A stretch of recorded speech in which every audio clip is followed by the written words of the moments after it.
2013-তে যখন cricket board যারা এসেছিলেন ওই জিনিসটা ক্রিকেট বোর্ড আমাকে একটা পেমেন্ট দিয়েছিলেন, ওটা হয়তো বা ওই অ্যামাউন্টটা ছিল না, তার চেয়ে অনেক কম ছিল, but that issue goat solved. 23 বছরের তামিম ইকবালকে মানসিকভাবে বেশ ভুগিয়েছিল চিটাগং কিংস। পাওনা টাকা না পেয়ে শেষ পর্যন্ত বিসিবির দ্বারস্থ হতে হয় প্রতিভাবান এই ক্রিকেটারকে।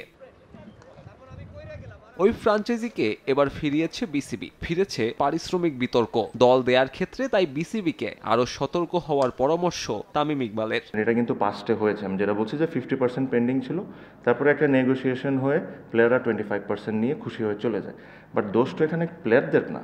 আই হোপ যে জিনিসটা না হয়, because it is not only আমাদের বিপিএল টুর্নামেন্টটাকে ছোট করে, বাট আমাদের দেশের ব্যাপারে একটা বাজে মেসেজ চাই। The main thing is when you choosing the franchise, you make sure that you choose the right person. That is the most important. বিতর্ক এড়াতে আর টুর্নামেন্টকে প্রতিদ্বন্দ্বিতাপূর্ণ করতে দল কমানোর পক্ষে তামিম। উদাহরণ হিসেবে টেনেছেন পাকিস্তান সুপার লিগকে। পাশাপাশি দর্শক ভালোবাসার কারণে বিপিএলকে আরো দারুণভাবে উপস্থাপন করা যায় বলে মনে করিয়ে দিলেন।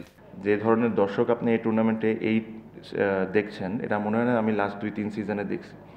সো যেহেতু এত দর্শকের একটা ইন্টারেস্ট আছে, খেলা দেখার ইন্টারেস্ট আছে, আমরা যদি কাজগুলো ঠিক করে করি, we choose the right person who will own the team, we choose how it should run, I think this tournament has a huge potential.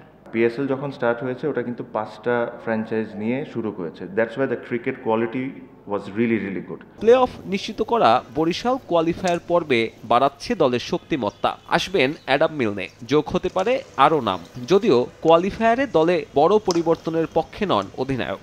আমরা একটা সাইন করেছি, আপনারা হয়তো বা জানেন, অ্যাডাম মিল, ফাস্ট বোলার নিউজিল্যান্ড থেকে, আর 1-2 জনের সাথে কথা চলছে। বাট আমি ব্যক্তিগতভাবে I am not in a favour of changing the whole setup. আগামী 3 ফেব্রুয়ারি প্রথম কোয়ালিফায়ারে খেলবে বরিশাল। প্রতিপক্ষ এখনো চূড়ান্ত নয়।